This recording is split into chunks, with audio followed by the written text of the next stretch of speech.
No próximo capítulo da novela Vale Tudo, Heleninha fica arrasada diante de Ivan. Em uma conversa intensa, marcada por silêncios dolorosos e olhares cheios de mágoa, ela escuta do ex-marido que não há mais futuro para os dois. Eu tentei, Heleninha. Tentei mesmo. Mas você precisa enfrentar os seus fantasmas. Eu não posso mais ser sua muleta, declara Ivan com pesar. Heleninha, em lágrimas, pede mais uma chance, mas percebe que perdeu Ivan para sempre. Tiago avisa a Marco Aurélio que decidiu cursar economia para se tornar independente financeiramente da família. O empresário reage com desdém. Economia? Isso é para funcionário de banco, meu filho. Você tem um império para herdar, rebate Marco Aurélio. Tiago, firme, retruca. E é justamente por isso que eu quero trilhar meu próprio caminho. A tensão entre pai e filho cresce, refletindo o conflito entre gerações e valores. Antes de continuar, clique no botão de gostei. Se inscreva no canal e comente de qual cidade você assiste a novela. Marco Aurélio se incomoda com a admiração de Mário Sérgio por Leila. Ao vê-los conversando animadamente, o empresário estreita os olhos. Mais tarde, em conversa com Mário Sérgio, ele alfineta. Você tem se encantado fácil por funcionárias, não é? Mário Sérgio disfarça, mas a tensão entre os dois homens está lançada. Renato se surpreende ao saber do interesse de Solange em ser mãe por meio de produção independente. Mas, você quer fazer isso sozinha mesmo? Pergunta ele, confuso. Solange responde com segurança. Quero ser mãe, Renato, e não vou esperar um homem aparecer para realizar esse sonho. A maturidade da jovem impressiona o empresário, que passa a olhá-la com outros olhos. Ivan conta a Raquel que seu casamento com Heleninha acabou. Emocionado, ele diz: Agora eu posso te amar livremente, Raquel. Sem culpa, sem medo. Afonso avisa a Odete e Celina que está preocupado com Heleninha, especialmente depois da última recaída. Sardinha flagra Fátima e César juntos no aparte hotel e sai atordoado. Odete comenta com Walter que Ivan precisa voltar para Heleninha e, movida por interesses ocultos, decide procurar Raquel para uma conversa reveladora. Solange desmascara Fátima antes de noite quente com Afonso. A noite, que prometia ser apenas mais um evento social da alta sociedade, se transformará em um verdadeiro vendaval de emoções, revelações e decisões que mudarão o rumo da vida de Solange. Em meio a risos, danças, taças de espumante e vestidos glamourosos, a diretora da Tomorrow, elegante em um vestido preto de seda com fenda generosa, vai perceber que os olhares trocados entre César e Fátima escondem muito mais do que aparentam. Ela sente, antes de tudo, uma intuição feminina certeira, e o desconforto em seu semblante será visível a cada troca de olhar entre os amantes camuflados. Na pista de dança, o ambiente é vibrante. A iluminação muda a cada batida da música, refletindo nos corpos que se movem embalados pelo som. Solange, de taça na mão, observa o ambiente com atenção, até que seu olhar se fixa em Fátima.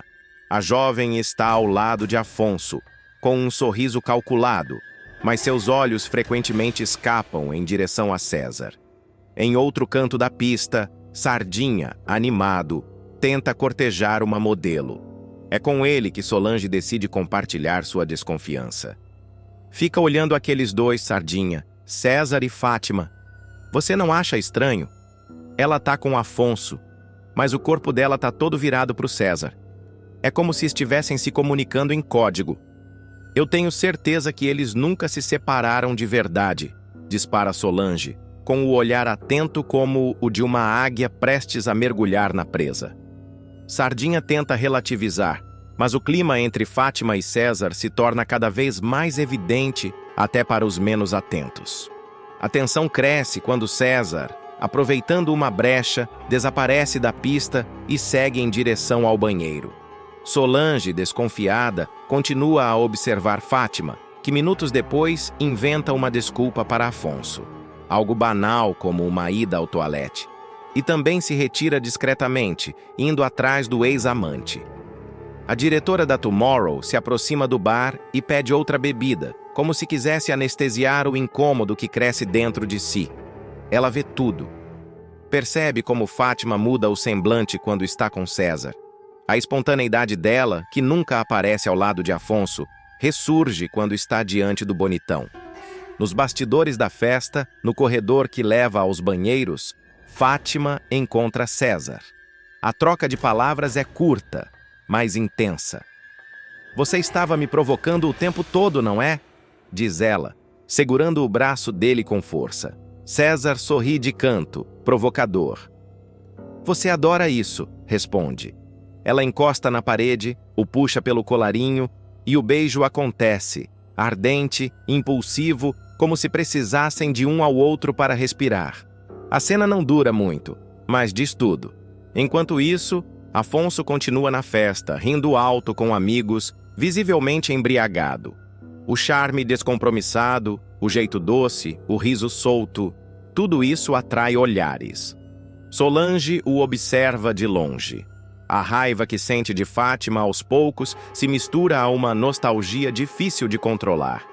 Ela pensa nos momentos que viveu com Afonso, nos planos, nas noites em claro, nas frustrações e na paixão que ainda pulsa, mesmo que ela insista em enterrar. A festa começa a esvaziar. Fátima retorna, recomposta, como se nada tivesse acontecido, mas Solange a encara. "Você deveria se controlar mais, querida. As câmeras aqui não dormem. Solta, seca, antes de virar as costas." Fátima sente o golpe. Solange não vai confrontá-la diretamente ainda, mas a chama da revolta já está acesa.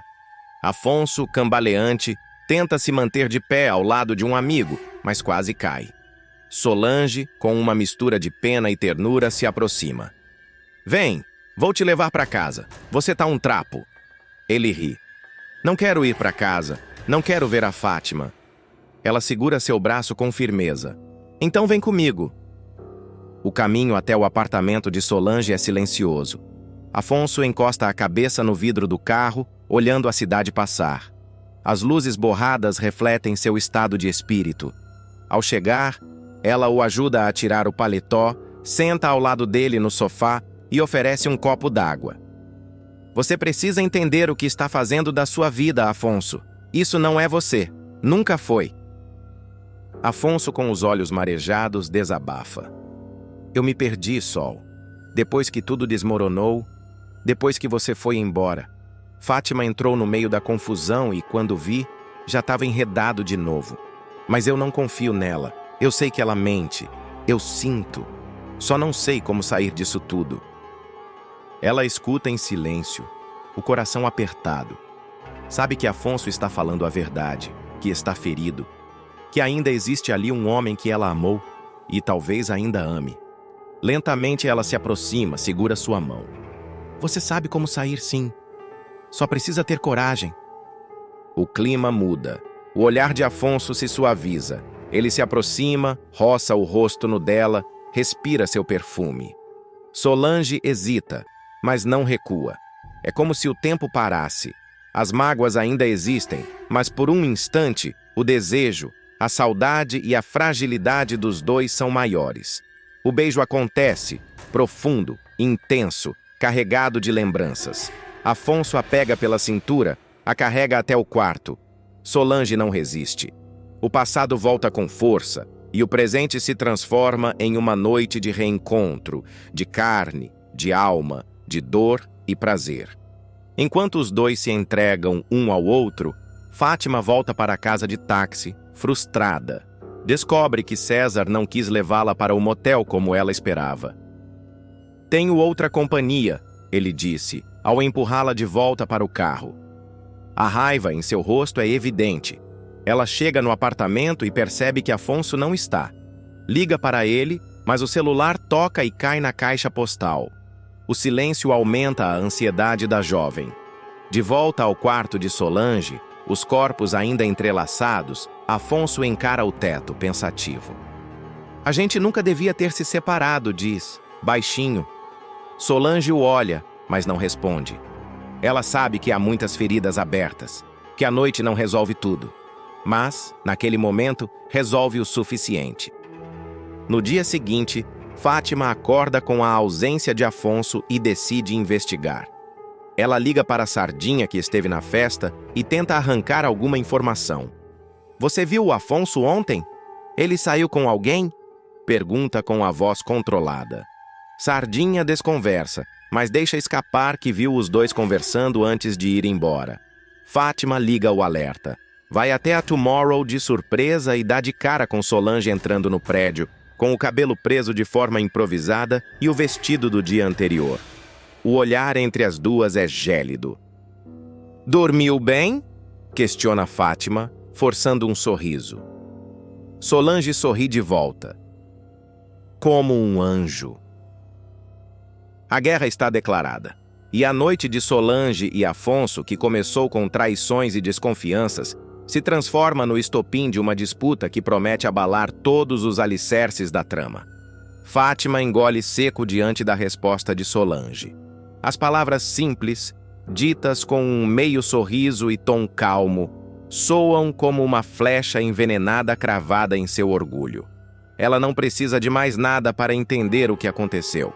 A ausência de Afonso durante a noite, a expressão leve de Solange ao entrar na Tomorrow, o cheiro de perfume masculino ainda imperceptível a qualquer um, mas perfeitamente reconhecível para ela.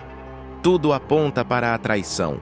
Ainda que ela mesma estivesse em um jogo duplo há muito tempo. Afonso retorna para casa apenas horas depois, de óculos escuros e ressaca evidente.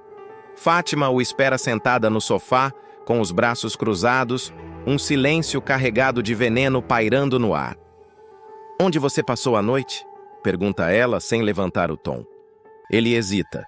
O silêncio entre os dois é mais eloquente do que qualquer explicação. Mas, pela primeira vez em muito tempo, Afonso parece não ter mais medo da verdade. "Eu fui onde eu devia ter estado desde o começo", diz ele, encarando-a com firmeza. Fátima levanta, nervosa. "Com a Solange? É isso? Você voltou para ela? E você nunca saiu do César, não é?" A troca de farpas vira confronto direto. Os dois estão cansados de se enganar e o jogo de máscaras começa a ruir. Fátima, mesmo com o orgulho ferido, tenta recuperar o controle. Ela implora, chora, diz que tudo foi um erro, que o encontro com César não significou nada, que o passado é passado. Mas Afonso não acredita mais. "A gente está tentando montar um quebra-cabeça com peças que não se encaixam, Fátima. Eu tô exausto." Ela o acusa de hipocrisia, de ter ido direto para a cama da ex. Ele não nega. Diz que sim, esteve com Solange, e que, ao contrário do que tem com Fátima, aquela noite foi real, verdadeira. Ivan viverá um momento de total transformação em sua vida pessoal.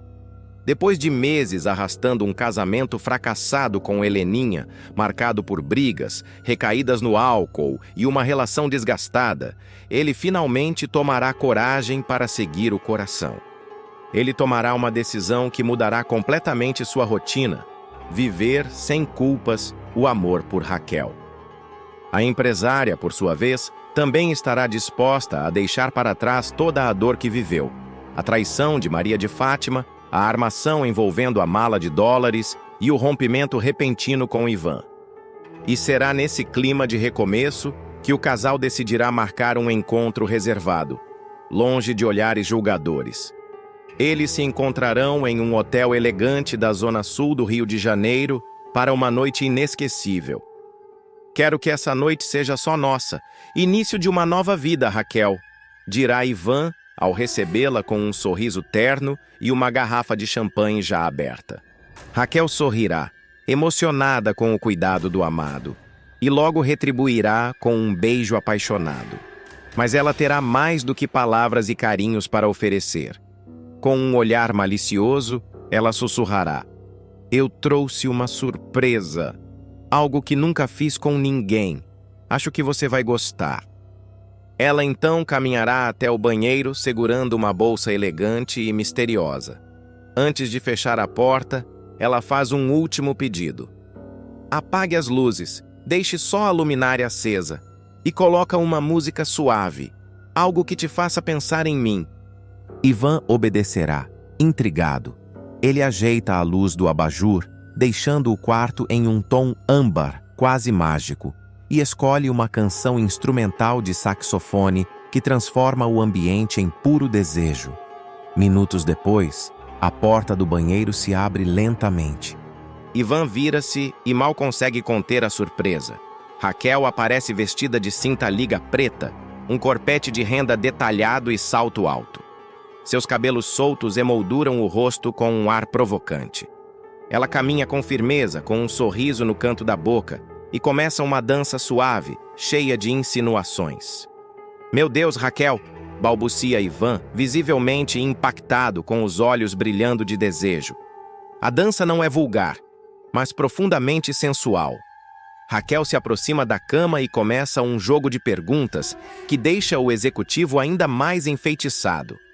Você gosta da minha perna, Ivan? Ele segura a respiração. E das minhas costas? Da minha boca? Ele responde com um sorriso malicioso. Sua boca é o meu assunto favorito. Os dois riem, mas o clima não perde a intensidade. Pelo contrário, se intensifica. Raquel sobe na cama de joelhos e se aproxima lentamente de Ivan, que está paralisado, completamente rendido. Eles se beijam com paixão e urgência, como se cada segundo distante fosse um crime contra o tempo. O toque entre eles é diferente, mais íntimo, como se cada gesto dissesse: agora você é meu, sem culpa, sem dor. A noite segue em clima de completa entrega. Raquel conduz o ritmo, segura de si, como uma mulher que finalmente assumiu o controle do próprio desejo. Ivan, por sua vez, se mostra mais vulnerável do que nunca, mas sem perder o charme ou a ternura. Eu esperei muito por isso, Raquel, e você me surpreende a cada instante. Ela ri, com os lábios ainda encostando os dele. A gente só começou, Ivan. Eu não sou mais a mesma mulher de antes. Aquela Raquel do passado morreu. Hoje eu sei o que quero, e o que eu quero é você. Enquanto isso, na casa de Heleninha, a solidão toma conta. A mulher, que ainda não se recuperou da separação, bebe sozinha, olhando para uma foto antiga do casamento. Ele se foi de vez, sussurra, antes de virar um copo de uísque. A trama mostra o contraste entre os caminhos tomados por cada um após o rompimento. Heleninha mergulha no abismo do alcoolismo, enquanto Ivan experimenta um renascimento ao lado da mulher que sempre amou. De volta ao hotel, o relógio marca quase 3 da manhã. Os lençóis estão amassados e o quarto parece flutuar em meio ao perfume de Raquel e o cheiro de champanhe. Ivan acende um cigarro ainda ofegante e olha para a mulher ao seu lado com admiração. Você me ensinou que amar pode ser leve, que a paixão pode ser divertida e profunda ao mesmo tempo. Raquel o encara, deitada de lado, com o rosto colado ao travesseiro. E você me ensinou que posso ser feliz, mesmo depois de ter sido pisada, traída, humilhada. Você me resgatou, Ivan, e hoje eu resgato você. Eles se beijam novamente, agora com mais suavidade, como quem sabe que o pior já passou e que o futuro pode ser promissor. Mas nem tudo será tranquilidade para o casal. Na manhã seguinte, ao sair do hotel, Raquel se deparará com um fotógrafo escondido. Um clique rápido e a imagem será registrada. Ela e Ivan de mãos dadas, em clima de romance. Mal sabe ela que essa foto irá parar nas mãos de Odete Reutemann, que não medirá esforços para usar isso contra Ivan, e, indiretamente, contra Raquel também. A poderosa empresária verá no novo relacionamento do ex-funcionário uma vulnerabilidade que pode ser explorada. Ah, então é por isso que o Ivan recusou minha proposta? Está de romancezinho com a feirante. Isso vai custar caro, dirá Odete, fria e calculista. Enquanto isso, Maria de Fátima, ao saber da reconciliação entre a mãe e o executivo, reagirá com desprezo e deboche. A mamãe agora tá achando que é diva de cinema? Fazendo dança de cinta-liga para executivo? Ridícula! Isso não vai durar. Eu vou dar um jeito nisso também. Mesmo diante das ameaças externas, Raquel e Ivan seguirão firmes, ao menos por enquanto, explorando todas as nuances da nova fase da relação. Entre jantares à luz de velas, conversas profundas e noites de paixão explosiva, o casal mostrará que, às vezes, o amor verdadeiro não acontece na juventude, mas depois da dor, da perda, da maturidade. E nessa nova fase, a nova Raquel mostrará que por trás da mulher guerreira que enfrentou tudo pela filha e pela dignidade, existe também uma amante ousada, que sabe surpreender e dominar quando quer. E Ivan, encantado, perceberá que mais do que uma companheira, encontrou uma mulher que é, ao mesmo tempo, seu porto seguro e seu mais excitante desafio. A paixão entre Raquel e Ivan continuará intensa. Em nova cena, após um jantar sofisticado, o casal retorna ao apartamento dela. Desta vez, é Ivan quem surpreende. Surge de terno, mas sem camisa, com uma rosa na mão e um olhar lascivo. Ele puxa Raquel para perto e sussurra no ouvido: "Agora é a minha vez de te fazer uma surpresa." A empresária ri, deixando-se conduzir, completamente entregue. Os dois se beijam com sofreguidão, invadidos por um desejo que parece incontrolável. Entre beijos, mordidas, sussurros e declarações, os corpos se encontram em perfeita sintonia. Pela primeira vez, Ivan e Raquel não fazem amor apenas com o corpo, mas com a alma. Uma fusão de paixão, liberdade, respeito e entrega. Contudo, ao mesmo tempo que se afundam um no outro, os ventos do lado de fora anunciam tempestade. Em uma conversa secreta, César se alia a Odete e propõe sabotar o relacionamento do casal. "Eu posso me aproximar da Raquel. Sei como ela pensa, sei o que ela quer ouvir. Posso fazer ela duvidar dele", oferece o modelo, com olhos frios e ambição pulsando. Odete sorri satisfeita. "Faça isso. Quero que esse romance imploda por dentro, e se conseguir arrastar Raquel para o ridículo, melhor ainda." A guerra contra Ivan e Raquel está declarada, e será travada em várias frentes. No coração, na cama, nas manchetes dos jornais e nos bastidores do poder. Mas o que ninguém espera é que, juntos, eles estejam mais fortes do que jamais foram sozinhos. Ivan deixará de ser o alvo indefeso das armações de Odete Roitman e passará a tomar as rédeas de sua própria história. Depois de ser humilhado, injustiçado e preso injustamente, o executivo dará a volta por cima ao descobrir, com a ajuda de Bartolomeu, um dossiê que pode ruir o império da matriarca dos Roitman. Com provas irrefutáveis em mãos, ele armará uma emboscada para expor a vilã e ameaçará jogar tudo para o alto caso ela não recue. A reviravolta terá início após Ivan ser surpreendido por uma denúncia anônima que o acusa de oferecer suborno a um agente público federal. A prisão acontece em flagrante. O executivo aparece entregando um envelope para Gerson, homem de aparência formal, discreta, mas que tem conexões nebulosas nos bastidores da política e do poder. As imagens são capturadas e vazadas por alguém infiltrado, e Ivan é levado preso sob forte comoção midiática. A manchete estampa todos os jornais no dia seguinte: executivo da TCA preso por corrupção ativa.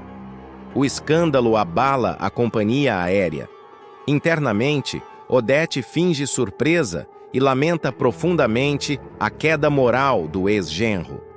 Ela aproveita a ocasião para se mostrar pública e diplomaticamente escandalizada, exigindo auditorias e afastamento definitivo de Ivan. É uma tristeza, mas era inevitável. A TCA não pode tolerar esse tipo de conduta, declara a imprensa com ar cínico. Contudo, o que ninguém espera é que por trás desse teatro está justamente a própria Odete.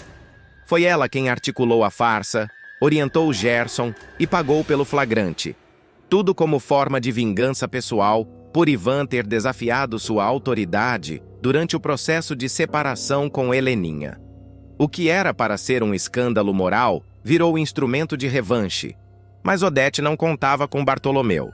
Enquanto Ivan amarga a prisão preventiva e o escárnio público, seu pai, Bartolomeu, se recusa a aceitar a narrativa oficial. Com décadas de experiência como jornalista investigativo, ele resolve agir. Tem algo muito errado nisso. O Ivan pode ser teimoso, mas não é burro. Ele jamais cometeria um erro tão grotesco assim, a menos que alguém tenha montado a cena. Inicia então uma minuciosa investigação por conta própria. Rebusca contatos antigos, conversa com figuras da imprensa, procura arquivos sobre Gerson e descobre que o agente público tem um passado turvo. Ele é todo enrolado, tinham 3 processos correndo contra ele no Ministério Público, revela um assessor. Os processos, embora arquivados, revelam uma trajetória marcada por irregularidades e relações suspeitas com empresários de reputação duvidosa. Mas Bartolomeu vai além. Ele descobre que Gerson está sendo investigado por envolvimento em uma transação imobiliária fraudulenta e que está prestes a ser indiciado. Com essa informação preciosa em mãos, arma uma emboscada. Usando um conhecido como Isca, grava uma conversa na qual Gerson, na tentativa de livrar-se da pressão, acaba confessando tudo. Sim, fui eu que entreguei o envelope, mas foi a mando da dona Odete. Ela disse que o sujeito precisava de uma lição, que ninguém desafiava ela daquele jeito e saía impune. Eu só fiz o que ela mandou, e ela pagou bem, bem demais para dizer não. A gravação é clara, sem cortes. Bartolomeu entrega o material ao filho no dia seguinte, em uma cena repleta de emoção contida. É sua vez agora, Ivan. Jogue com inteligência. Você tem a verdade nas mãos. Fora da prisão mediante pagamento de fiança, mas ainda com a reputação arranhada, Ivan volta para casa, decidido a virar o jogo. A primeira visita é justamente ao escritório de Odete. Ele a encontra de pé, diante de uma parede de vidro com vista panorâmica da cidade, segurando uma taça de vinho branco. Se eu fosse a senhora, não tentaria me processar de novo, porque aí eu solto o material todo para a imprensa, e a senhora sabe que a imprensa vai adorar. Dispara Ivan, sem hesitar. Odete se vira lentamente, sem perder a pose. Mas o brilho de vitória em seus olhos desaparece. Que bobagem é essa agora? Veio me ameaçar? Ivan se aproxima e joga sobre a mesa uma cópia do dossiê, junto com um pendrive. Tá tudo aqui. A senhora armou, pagou e se beneficiou do golpe. Inclusive a parte em que ele fala o nome da senhora. Isso tem valor de prova judicial, viu? Ela tenta manter o autocontrole, mas seus dedos trêmulos ao tocar o pendrive denunciam a tensão. Não me venha com chantagens baratas. Você foi imprudente, Ivan. Só está colhendo o que plantou, rebate Odete, tentando recuperar o domínio da conversa. Mas Ivan não recua. Não é chantagem. É um aviso. Ou a senhora recua com as acusações, ou isso aqui vai parar em todas as redações do país. E vamos ver se o império da Reutemann resiste. Ivan faz exigências. A empresária tenta se recompor. Respira fundo e cruza os braços, fingindo frieza. Mas Ivan segue. Eu quero uma retratação oficial. Quero meu nome limpo. Quero que a senhora admita que foi tudo um mal-entendido e que a empresa vai me reintegrar, publicamente. Odete gargalha, num riso amargo. Você acha mesmo que vai me dobrar? Que esse joguinho vai funcionar comigo? Ivan a encara com firmeza. Não é um jogo, é o fim da sua máscara. Todo mundo vai saber quem é a verdadeira Odete Reutemann. Ou a senhora me devolve minha dignidade, ou eu arranco a sua pela raiz. A tensão se torna quase insuportável. Odete, pela primeira vez, está sem controle da situação. Ela tenta ganhar tempo, diz que precisa pensar, consultar advogados, mas Ivan sabe que o tempo dela está se esgotando. Antes de sair, deixa o recado final. A senhora sempre foi boa em manipular, Odete, mas agora é minha vez e eu não tenho nada a perder. A ameaça de Ivan pode fazer ruir a imagem pública da poderosa empresária. Celina, ao saber da gravação, pressiona Odete a resolver o impasse antes que tudo venha à tona. Enquanto isso, Heleninha, que ainda está dividida entre a lealdade à mãe e o amor pelo ex-marido, será colocada contra a parede e forçada a escolher um lado. Já Bartolomeu articula com antigos colegas de redação um plano de vazamento escalonado do escândalo, caso Odete insista em manter a farsa. A qualquer momento, o nome da empresária pode estampar manchetes como nunca antes, só que dessa vez, como vilã indiciada por corrupção e manipulação de provas. Odete, acuada, caminha até sua escrivaninha e tenta disfarçar o abalo que sente. Passa os dedos pelo cristal da taça de vinho, enquanto calcula suas opções com o olhar fixo no vazio. Ivan, impassível, permanece de pé, observando cada gesto com a certeza de que agora é ela quem está em desvantagem. "Você acha que venceu, Ivan? Que pode me pressionar como se eu fosse uma qualquer?" Ela sussurra, quase como se falasse para si mesma. "Não acho. Eu sei. E mais do que isso, eu não estou pedindo nada. Eu estou dando a você a chance de não terminar essa história na lama. Porque se eu cair, eu levo você comigo." Nesse momento, a porta do escritório se abre de repente. É Celina, tensa, segurando o jornal do dia. Na manchete, os primeiros indícios da gravação já começaram a vazar. Fonte anônima afirma que suborno na TCA pode ter sido armação. "Você tem até amanhã para resolver isso. Senão a imprensa vai saber tudo, palavra por palavra." E sai, deixando Odete e Celina sozinhas, cercadas por um silêncio que mais parece o som do abismo se abrindo. A queda de Odete Reutemann pode estar mais próxima do que nunca. Ivan não tem mais nada a perder, e agora nem Celina está mais ao seu lado. A rainha do jogo está cercada, e o checkmate pode vir de onde ela menos espera. Walter é encurralado após sabotagem contra Raquel, vai se ver com a justiça. Maionese envenenada colocará o amante de Odete na mira de todos. A situação vai esquentar quando um plano sórdido for colocado em prática contra Raquel Ascioli, e um rosto conhecido, mas ainda subestimado por muitos, acabará no centro do furacão. Walter. Amando de Odete Reutemann, o rapaz vai envenenar um lote de maionese da Paladar, colocando em risco não apenas a saúde dos clientes, mas também a reputação da empresária batalhadora. Mas o crime, por mais bem arquitetado que pareça, logo começará a ruir. E a verdade virá à tona, colocando Walter contra a parede. A sequência começa com a descoberta do problema na Paladar. Uma cliente passa mal após consumir um dos pratos preparados com maionese, e rapidamente os boatos começam a se espalhar. A vigilância sanitária é acionada e uma inspeção é feita às pressas na cozinha do restaurante. Raquel entra em estado de alerta, sem entender como aquilo poderia ter acontecido, já que ela sempre zelou pela qualidade dos produtos e higiene do ambiente. Gilda começa a ligar os pontos. No meio do tumulto, os funcionários da Paladar são convocados para uma conversa. Em meio às especulações, o porteiro do prédio comenta de forma inocente: "Na noite anterior, só teve uma pessoa que entrou aqui depois do expediente. Foi o Walter. Disse que tinha esquecido a mochila." A informação, aparentemente banal, acende um alerta em Gilda. Ela imediatamente se lembra de ter visto Walter saindo do restaurante com a mochila nas costas. Sem pensar duas vezes, ela interrompe a reunião e dispara: "Espera aí, Walter. Você saiu daqui com a sua mochila, sim. Eu lembro perfeitamente. Eu estava do lado de fora quando você passou por mim." A acusação pega Walter desprevenido. Tentando manter a compostura, ele responde com ironia: "Claro que não saí com mochila nenhuma. Se eu voltei para buscar, como é que eu já estava com ela? Isso não faz sentido." Mas Gilda não cede. Olha para Raquel com firmeza nos olhos.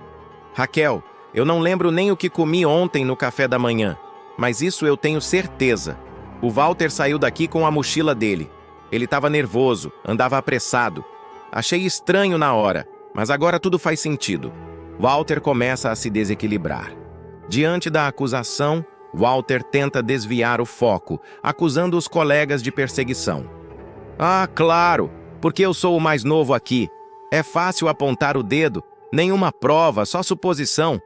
Eu vou embora, tá legal? Nunca mais boto os pés nesse lugar. Ele se levanta e tenta sair, mas os colegas, indignados com a possibilidade de que alguém tão próximo possa ter colocado vidas em risco, tentam impedi-lo. A tensão aumenta, mas sem uma prova concreta, Raquel decide intervir.